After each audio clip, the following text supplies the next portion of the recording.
రోజులకి అయిపోయింది. సో దయచేసి ఫ్యాన్ వార్స్ దయచేసి ఆపేసేయండి. Let us appreciate each other. అంతేగాని ఇలా చూడకూడదు, అలా ఉండకూడదు, మీరు తిట్టుకుంటా ఉంటే సొసైటీలో అగ్లీనెస్ పెరిగిపోతూ ఉంది. ఇట్ ఈస్ ఎవరికి మంచిది కాదు, ఇది ఎవరికి మంచిది కాదు. ఇది నా రిక్వెస్ట్ యూ ఆల్. మీరు ఎంత మారుతారో లేదని మీ విఘ్నతకు వదిలేస్తాను, కానీ ఎప్పుడు నేను నా పరిధిలో నేను చేయగలిగేది నేను చేస్తాను. అందరి హీరోల అభిమానులు నేను గౌరవిస్తాను, అందరి హీరోల అభిమానులని ప్రేక్షకులను చాలా గౌరవిస్తాను. ఒక మంచి సినిమాలను ఆహ్వానిద్దాం, ఆనందిద్దాం. If it inspires us, will take it forward. If you don't like it, you don't have to do it. ఎందుకంటే అలాగే ఈ మీడియా హ్యాండిల్స్కి, సోషల్ మీడియా, యూట్యూబ్ ఛానల్స్ కూడా నా రిక్వెస్ట్, సినిమా రిలీజ్ అయిపోయే లోపే, స్టార్ట్ అయిపోయే లోపే ఇప్పుడు స్టార్ట్ అయింది, ఓ ఫోన్ తీసుకున్నా ఇప్పుడు స్టార్ట్ అయిపోయింది, లేదు ఈ షాట్ బాగా, అసలు బాగుందో లేదో మీరు 2.5 గంటలు చూడండి ఫస్ట్.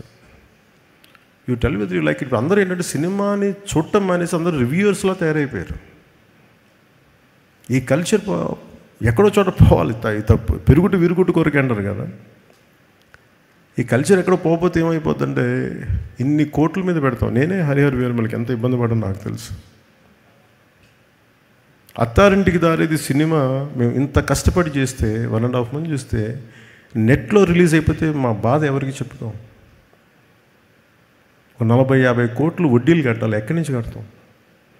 దానికి నేను పెట్టిన సంతకాలు కాటం రాయడదా కడతానే ఉన్నాను దాని డబ్బులు. ఈ బాధలు ఎవరికి చెప్పుకుంటాం మేము? చూడటాకన్నీ బయటికి వెలుగులు జిలుగులు ఉంటాయి, కానీ మా గుండె ఎంత రోదన ఉంటుందో ఎవరికి తెలియదు. ఈజీ మీకు ఒక యూట్యూబ్లో పెట్టేయటం, పైరసీ చేసేయటం, మా కష్టాలు ఎవరికి తెలియదు. అందుకని సోషల్ మీడియా, యూట్యూబర్స్ వీళ్ళకి కూడా మీరు ఆలోచించి మీరు చేయండి కొంచెం పనులు దయచేసి. సినిమాని చంపేయకండి. మీరు ఎంతమంది పొట్టగొడుతున్నారో మీకు తెలియట్లా. ఆ ఉసురు తగిలేస్తే జాగ్రత్త, మా ఏడుపులు తగిలేస్తాయి. నాదంటే నాదని కాదు, కష్టపడి ప్రతి ఒక్కడిది ఇష్టం లేకపోతే చేయండి, అంతేగాని సినిమాని కక్షగట్టి చంపేస్తే చాలామంది కడుపు కోత, ఆకలి, సినిమాలు ప్రొడ్యూసర్లు పారిపోతారు చేయడానికి, ఫైనాన్షియల్స్ రారు. అందుకని నేను ఎంత కష్టపడ్డానో నాకు తెలుసు. హరిహర వీరమల కూడా ఎంత ఇబ్బందులు పడ్డామో తెలుసు. ఎప్పుడు బయటికి రాను అని బయటకు వచ్చాను నేను. దేనికంటే నాకు సినిమాని వదిలేస్తే అట్లా మన మీద నమ్మకంతో చేస్తారు, ఇబ్బందులు పడుతున్నాం. దాని ఆటుపోటు కూడా ఈ రోజుకి నేను తీసుకుంటానే ఉన్నా. అలాంటి నాకు ఈ ఓజీ సినిమా నాకు బలాన్ని ఇచ్చింది. నాకు